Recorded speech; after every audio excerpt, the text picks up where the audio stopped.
Good morning po sa inyo at sa lahat ng nanonood at nakikinig. Good morning. Thank you po, Congressman, for being on the show. Kong Shell, ang sabi po mismo ng Pangulo, yung Independent Commission on Infrastructure or ICI ay coming towards the end na daw. Yan po mismo yung salitang ginamit niya. At iginigiit din po na sapat na raw ang nagawang investigasyon at lilipat na yung accountability sa DOJ maging sa Office of the Ombudsman. Kasama po kayo sa nagpanukala nitong batas, itong House Bill 4453 na nagmumungkahi nga po ng isang mas permanente at saka independent na komisyon para po sa infrastructure at korupsyon.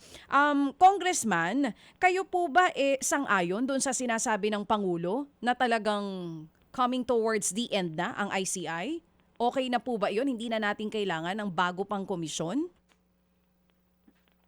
Dapat ituloy po natin yung ating panukalang batas na mismo sinabi ni Pangulo na priority measure daw yon. Pero hanggang ngayon ay hindi pa rin gumagalaw sa House. Alam niyo, matagal na namin final itong Independent Commission Against Infrastructure Corruption Bill.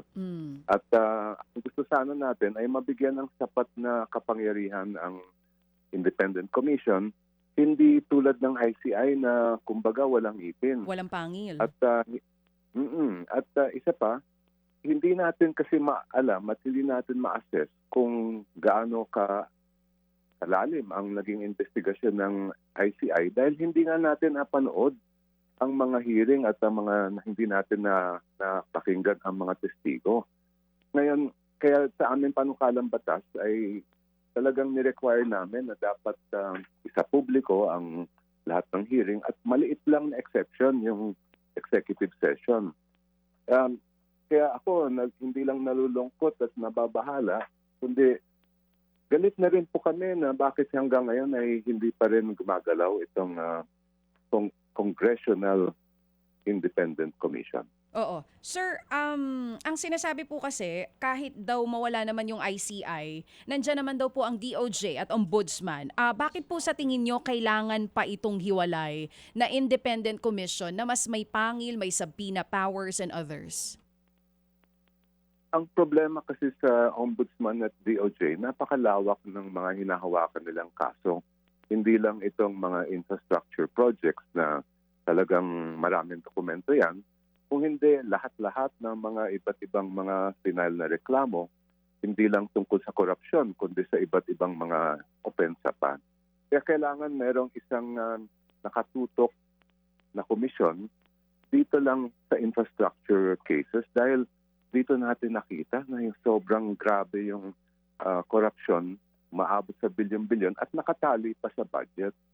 Kaya para sa akin, number one priority dapat nitong pamahalaan itong problema sa infrastructure corruption dahil ang sigaw ng bayan ay pananagutan. Matagal na nga iniintay natin na may makukulong na mga big fish. At ito nga, hanggang ngayon ay hindi pa rin natin nakikita yung malalaking kaso na dapat naging bunga ng investigasyon. Ngayon naman po kasi may investigasyon pa rin ang Senate Blue Ribbon Committee dito po sa flood control scandal. I don't know with the Kamara kung may gagawin pa po ba dyang investigasyon. Pero ayun nga po hindi kaya kung sakali man po na magkaroon tayo nitong mas pinalakas na komisyon for infra projects na magbubusisi po dyan sa mga anomalya sa flood control and other infra projects. Hindi ba parang nauulit lang din talaga yung trabaho po ng DOJ, Ombudsman, and other government agencies? Paano po kaya tayo makakasiguro na nakulangan kasi yung tao sa naging papel ng ICI? Paano tayo makakasiguro na with this body, yun pong panukalang batas na ninyo, kung papasaman, magiging iba na dun sa nangyari sa ICI? Well, unang-una, isa sa publiko ang lahat ng mga hearing. Kaya mismo ang mamamayan ay makakapag-assess kung okay ba yung mga nangyayari, tama ba, maayos ba yung pagtatanong sa mga testigo, ano yung mga sinasabi ng mga testigo, sino ang nasa likod nitong napakalaking mga anomalya. At hindi lang yun nga, yung full contempt power at subpoena power, hindi makakatanggi ang mga testigo tulad ng nangyari sa ICI na may mga ilan na ayaw humarap, bilang nila ayaw nila, wala nang magawa ang ICI. Kaya para sa amin, kung talagang seryoso ang pamahalaan na malaman ng buong katotohanan, lalong-lalo na kung sino yung masterminds nito, ay kailangan na kailangan natin ng isang independent commission na gawa ng Kongreso. Oo. Kung Shell, kayo po ba satisfied sa naging trabaho ng ICI? Alam nyo, hindi ko masabi dahil hindi ko nga alam kung anong mga naging testimonya, anong ebidensya, anong mga nakitang dokumento. Ang investigasyon kasi na ganito, depende yan kung ano yung magiging, yung tinatawag namin sa law, yung theory of the case. Sino ba yung sangkot dito at paano natin mapapatunayan na sila nga ang nasa likod nito. To me, that's the most important part of the case, kung sino nasa likod. Kasi alam na natin yung mga nag-operate niyan sa DPWH. Pero ang hindi alam ng sambayan ng Pilipino ay sino pa ang kasakakonsaba niyan at paano natin sila mapapanagot. Kong Shell, ano po ang inyong reaksyon doon sa sinasabi ng iba na kahit na itong Independent People's Commission ay magiging another layer lang na naman o duplication sa trabaho ng Ombudsman o DOJ? Ano ho ba ang pagkakaiba nito kung sakasakali po, kung meron man? Hindi po siya magiging additional layer dahil ang tutok lang talaga niya itong mga infra project at kung ano man ang makuha nilang ebidensya ay ito turn over talaga yan sa Ombudsman o sa DOJ para sila na mismo ang magpo-prosecute. Kung maalala niyo, Ted, mismo si Ombudsman Remulla, sabi niya kulang na kulang sila ng abogado, pati investigador ata kulang din.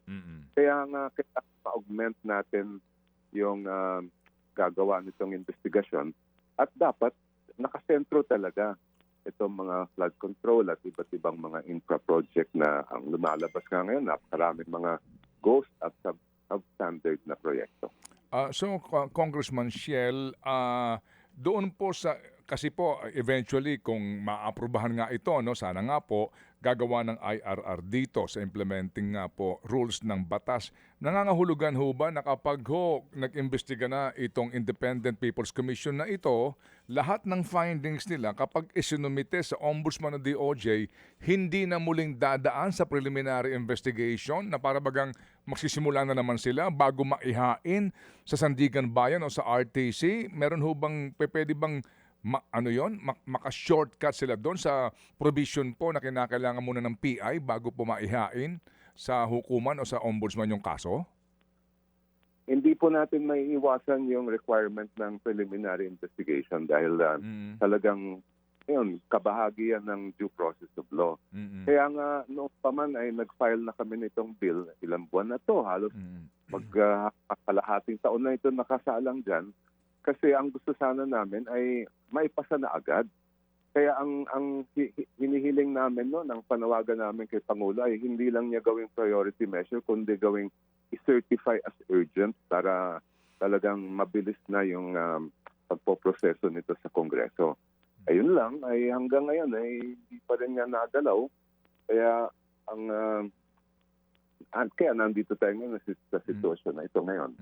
Okay, again, sir, kung ano lang po, sorry po, no, kung masyado akong madiin sa issue. So, paano natin ihihiwalay yung kaisipan at pagtutol ng iba doon sa kung mag-iimbestiga itong Independent People's Commission and then magbubuo sila ng mga ebidensya at rekomendasyon, tapos dadaan ka ng ombudsman o ng DOJ, magsisimula na naman sila sa preliminary investigation na yun nga ang sinasabi nila, duplication at another layer lang. So, ano po ang remedyo doon para hindi siya ituring na ganun nga po? Please, I hope you don't mind. Opo. Oh, no problem po, Ted. Ano yun kung halimbawa ngayon may sasabatas na ito at may tatayo na yung Congressional Independent Commission, ang unang dapat gagawin ng uupo dyan ay makikipag-ugnayan sa Ombudsman at sa DOJ.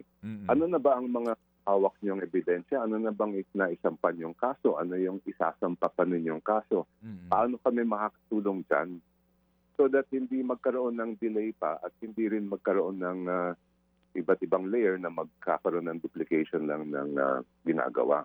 Once na merong ganyang coordination, madali nang tutukan ng Independent Commission Mm. O sige, ito kulang pa tayo ng ebidensya dito. Yan ang iimbestigahan natin. Mm.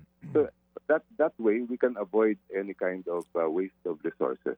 Okay. Ang isa po kasi nga din sa maganda naman ano po na maaring ibunga nito no, Congressman Shell and Cha ay kung ang itong People's Commission ay mag-iimbestiga independently at sila ang mangangalap ng testimonya at ebidensya at maikaklaro ang lahat ng may pananagutan kapag ito ay inihain sa Ombudsman o DOJ, ito na ho yung lalabas na check and balance. Kasi kapag hindi nila pinursu yung kaso, hindi po ba, maghihinala ka na mukhang mayroon lang silang pinipili na kakasuhan, parang ganon.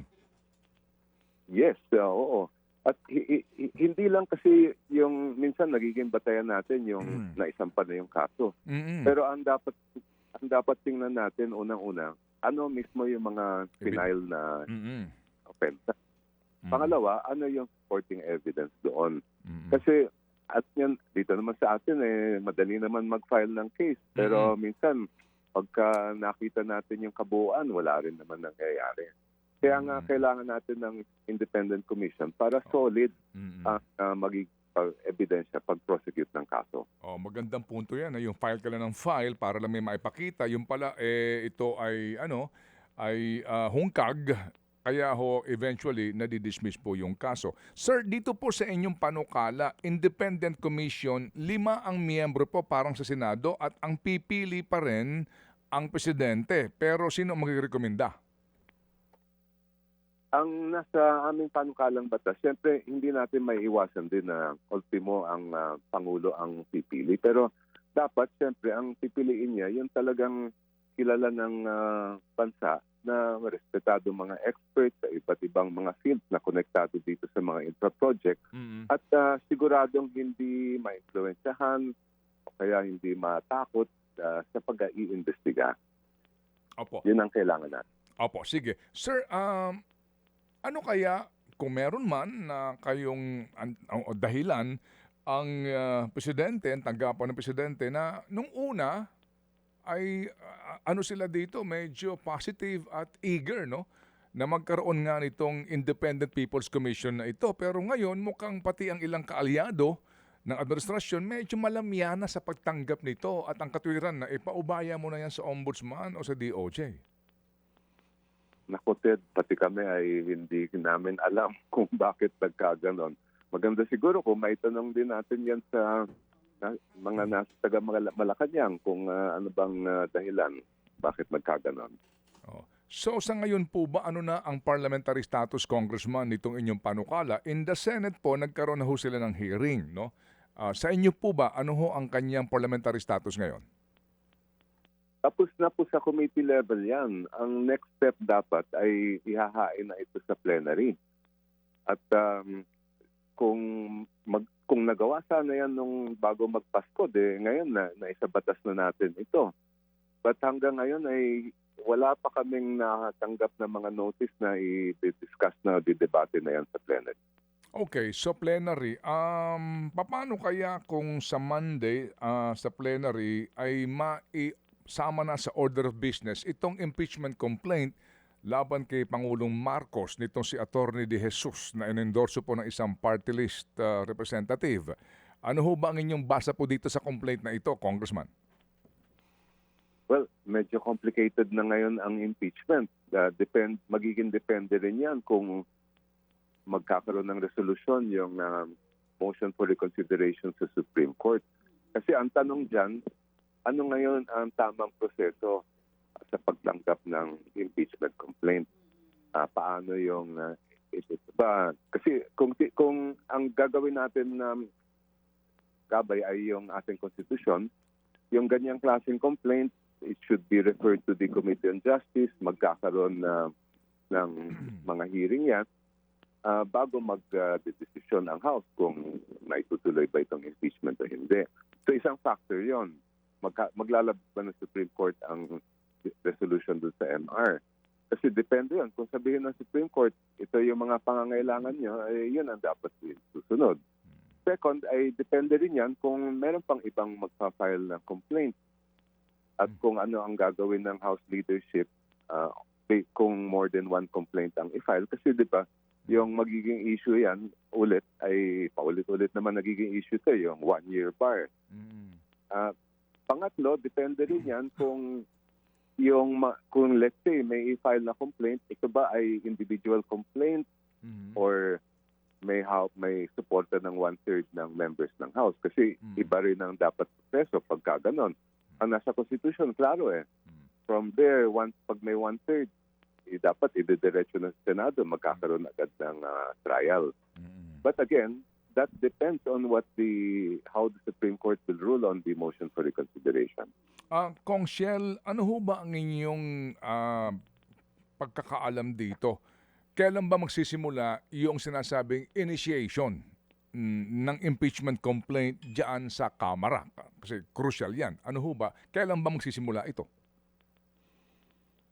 Kung ang pagiging batayan natin yung mga dating desisyon ng Supreme Court, ang sabi ng Supreme Court ay it is deemed initiated, hindi lang pag-file at pag-endorse, kundi pag-inaksyonan na siya ng House. So for example, pag ni-refer sa Committee on Justice, then deemed initiate siya. Pero dahil sa nangyaring desisyon nitong last year ng Supreme Court, hindi na rin po klaro yan pwede kung ganun pa rin ba yung batas natin.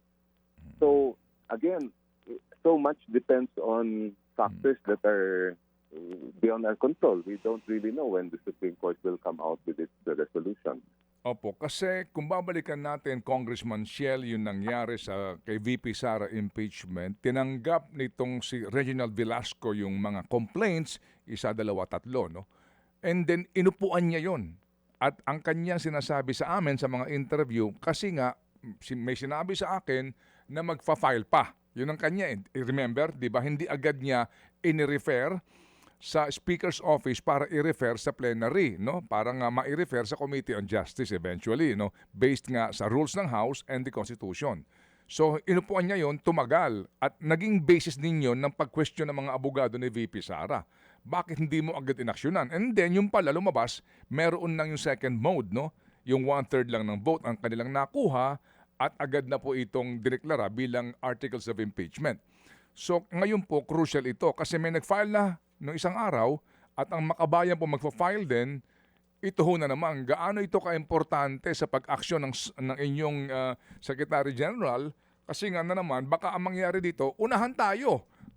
At kung sino yung nauna, yun na yung initiation at meron na siyang immunity, yung impeachable official.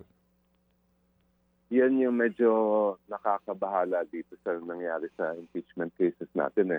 Kung babasahin natin yung Constitution at yung naging deliberations ng Constitutional Commission, simple lang. Dapat pinakasimple pang ang procedure ang impeachment. Pero dahil sa mga nangyaring mga kaso at mga decision ng Supreme Court ay hindi na ngayon simple at marami dapat na gagawin na step. At kaya pati kami ay humihingi ng pagkaklaro sa ating Korte Suprema because this is so important. Ang impeachment ay yung pinaka-mabisa at in fact yan yung talagang pinakaparaan para magkaroon ng pananagutan sa matataas na opisyal natin. Samantalang ay malabo pa sa ngayon ang dapat maging procedure nito. Inyo ho bang nasilip na yung inihain na impeachment complaint ni Attorney De Jesus na 15 pages lang daw at ang attachment daw po ay mga news clippings? Hindi ko pa nakikita. Ang nakita ko lang yung ilang mga screenshots na nailabas sa mga balita. Opo. Sige, ang claim kasi dito ay planted, no? Parang nung unang panahon, naalala po ninyo, yung sumalangit nawa, no? May isang abogado, file taon-taon laban kay GMA ng impeachment. At ang duda nung una, para nga magkaroon ng immunity sa bawat taon na hindi siya ma-impeach. May ganun pong aligasyon. Dito po sa usapin ng planted ito, meron ba kayong ideya dito kung ito ba ay ginawa dito po sa impeachment complaint na ito o talagang paraan para po magkaroon ng pananggalang ang isang impeachable official na hindi na siya ma-impeach sa isang taon? Well, dahil sa mga nangyari nga dati na banggit ninyo, Ted, ay yun ang isang bagay na palagi dapat babantayan ng mga miyembro ng House. Kami sa minority, siyempre, ang gusto namin ay yung mga legitimate, genuine complaints lang dapat yung talagang bibigyan natin ng atensyon. Kaya hindi whatever sino man mag-file ng complaint ay kailangan titingnan natin ano yung allegation, ano yung supporting evidence at okay ba, sapat na ba ito para maituloy ang proseso. Kasi ang pinag-usapan natin dito at the end of the day ay accountability kung sino dapat ang managot o kung meron man dapat managot. Ang inyo ho bang partido, sir, ay may ihahain din na impeachment complaint laban kay VP Sara or kay President Marcos? Pinag-usapan pa po yan at magiging depende rin yan. Siyempre, ang Akbayan is a multi-sectoral organization. Marami kaming mga kabahagi at kasaping mga sektor, pati ang civil society, kausap din namin. Hindi pa naman natin malalaman until February yung 'di ba yung window ng pag-file darating sa February at magiging depende ulit yan kung ano yung kung maglalabas ng resolution ng Supreme Court doon sa MR. Okay. Kayo ho, sir, personally, meron ba kayong naobserbahan na ginawa na po ng Pangulong Marcos Jr. na impeachable offense? Makikita po natin yan depende sa magiging laman ng mga complaints na ifa-file. At like kami naman sa Akbayan, baliwala sa amin kung sino man ang magiging accused sa isang impeachment complaint. Ang importante sa amin yung may sapat ba na ebidensya, dapat ba managot official na yon.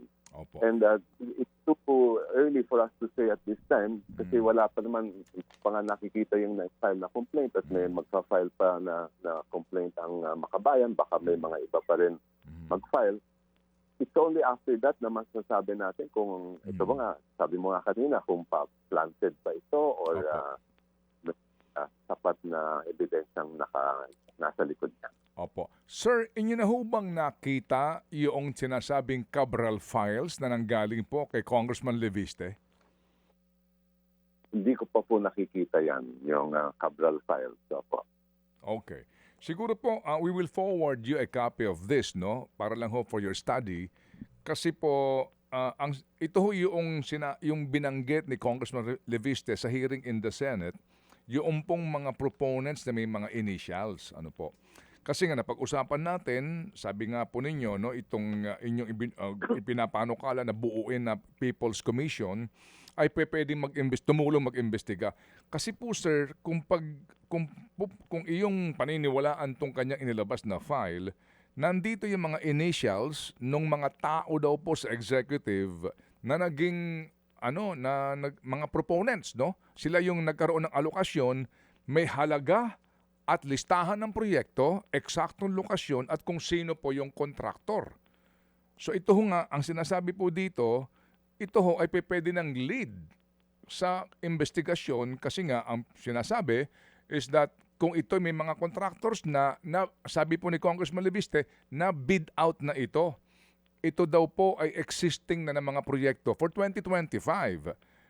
Kaya po ang amin is that kung sakasakali po na maaari din po kaya itong maimbestigahan para po lamang magkaalaman tayo dito po sa laman na ito, bagamat yung source nito ay may question pero yung realidad na totoo ito dahil nandidiyan po yung proyekto at yung halaga po na na-allocate. Actually, Ted, nung humarap pa lang sa amin noon si Secretary Vince Dizon nung budget hearings, last year pa ito, na sinabihan ko na siya na dapat i-preserve nila lahat ng mga records, electronic communication, at lahat ng ebidensya na nasa DPWH. Maari na nabanggit ko rin sa kanya na maari sila mag-file ng mga cyber warrants, alinsunod sa Supreme Court rule on cyber warrant, para ma-preserve na ito. Kung nagawa na ito noon pa, ma-authenticate pa natin yan dahil wala pa noon nangyayari kay Yusek Cabral at magiging mabisa talaga siyang ebidensya. Ngayon, although hindi na nga ganun ang naging sitwasyon, maaari pa rin na tama yung nabanggit nyo, these are leads that should be looked into by the government. Maganda sana kung meron na tayong independent commission, gawa ng Kongreso, ay sila na dapat ang titingin dyan. Opo. Sige po. So, we will forward you itong mga files na ito. Baka lang makatulong sa inyo, Congressman Shell, sa inyong study nga, para ho ninyo maintindihan itong binabanggit ng inyo pong colleague, bagamat may question sa kanya, yung iba, baka lang po makatulong sa atin. In parting, ano ho ba ang tingin nyo dito sa ginagawa ni Congressman Leviste na inot na paglalabas ng tinagurian niyang Cabral files? Well, actually, marami rin na tayong gustong malaman dito sa mga nangyari. At kung sino man ang may ebidensya, whether mambabatas yan o hindi, ay talagang nananawagan tayo na ilabas nila. The more evidence we can find, the more leads na lalabas, then the better at mas buo ang magiging investigasyon. Tulad na nabanggit nyo kanina ay itong mga files na ito, assuming they can be authenticated and mukha naman ganun, ay really must be looked into and investigated. Although yung may hawak niyan ay wala na dito, there are still ways to independently corroborate those evidence and other allegations. Kaya nga yung isa rin namin panawagan na ited ay magkaroon ng civil forfeiture proceedings agad na dapat sana nagawa na ito dati para lahat ng mga involved, itong mga taga-DPWH and other government officials ay magiging obligado na ibalik ang perang ninakaw at mas maging cooperative sa ating pamahalaan. Okay, sige po. Salamat po ng marami sa inyo, Congressman Shell, at muli ho kami makikipag-ugnayan para po maipaliwanag itong mga napaka-importanteng isyong dapat maunawaan ng ating po mga kababayan. Salamat po, sir. Thank you. Good morning po. Mga kapatid, brothers and sisters, saan ka pa? Dito na tayo sa totoo. Dito na tayo sa True FM. Mga kapatid, mag-subscribe and follow po kayo sa social media accounts ng True Network PH. Yan po kami. Hanapin nyo lang True Network PH, Facebook, Instagram, YouTube, TikTok, and podcast. Mapa Apple or Spotify man yan, mahahanap nyo kami. Lahat ng mga napapanood at napapakinggan nyo po sa programa, nasa social media accounts namin yan. So, paano mga kapatid? See you sa social media!